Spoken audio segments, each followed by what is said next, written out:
Arrêtez de commencer, commencez à terminer. Dans le cadre de la conception de produits, le produit minimum viable ou MVP de l'anglais Minimum Viable Product est une version du produit qui permet d'obtenir un maximum de retours clients avec un minimum d'efforts. Le MVP doit être la plus petite solution que vous pouvez construire et qui offre une valeur au client. Faisons un petit exercice avec ce schéma.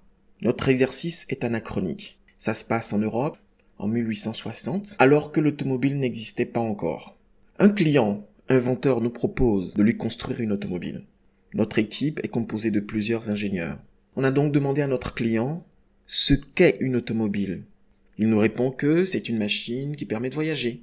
Pour la construire, on a besoin de 5 années pendant lesquelles on va d'abord construire les roues, ensuite un essieu, puis la carrosserie, un moteur, ainsi de suite, jusqu'à arriver à une automobile. Ce cheminement correspond à l'approche cascade en haut de notre schéma. Or, notre équipe fonctionne avec les approches agiles. On a donc demandé à notre client quel est son réel besoin, à quoi va lui servir une automobile.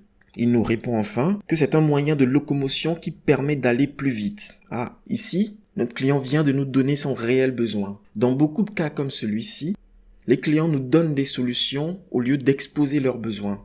Alors, notre équipe lui répond, si vous voulez aller plus vite, ce n'est peut-être pas la peine d'attendre 5 ans en tout cas, on peut vous trouver un moyen d'aller plus vite plus tôt que 5 ans. Notre équipe a donc réfléchi à un moyen de locomotion qui permet à notre client d'aller plus vite que la marche à pied. Dès le premier mois, on a construit une planche à roulettes comme vous pouvez le voir en bas de notre schéma. À la fin du sprint, on a livré le produit, la planche à roulettes à notre client. Il l'a essayé et nous a fait quelques commentaires. Il était ravi car au bout d'un mois, il pouvait aller plus vite que d'habitude.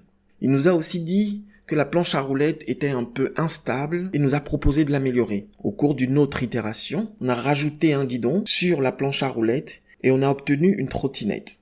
Notre client est reparti pour essayer sa trottinette, ravi. Cette fois, au cours de ses essais, il a entendu parler d'un système qui venait d'être inventé. Un système de chaînes et roues dentées permettant la transmission d'un mouvement de rotation entre deux roues dentées. Alors, notre équipe est allée étudier ce mécanisme qu'on a adapté à sa trottinette pour obtenir un vélo lors d'une autre itération. Après quelques itérations, notre client l'a essayé et est revenu vers nous très ravi avec de nouveaux feedbacks. Cette fois, c'est nous qui lui avons proposé une nouvelle invention. Le moteur à explosion venait d'apparaître sur le marché. Nous l'avons miniaturisé et adapté à son vélo pour obtenir une moto. La satisfaction de notre client augmentait au gré des itérations. Au bout de quelques itérations, le moteur électrique est apparu sur le marché.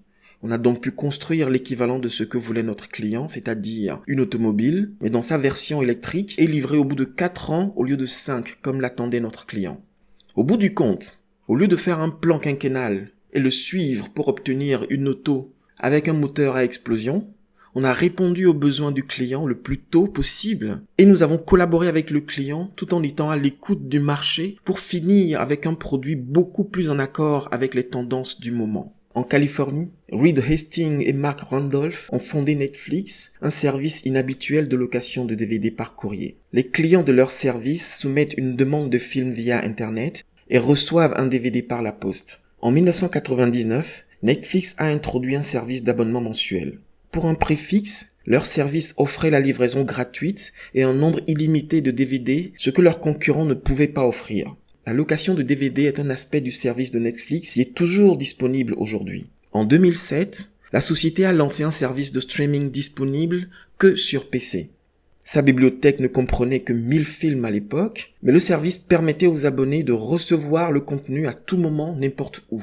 Aujourd'hui, les gens du monde entier s'abonnent à Netflix. Ces applications sont disponibles sur téléphone, sur mobile, sur PC et décodeur et sur Smart TV. Les fondateurs de l'entreprise ont progressivement élargi l'idée originale à chaque étape.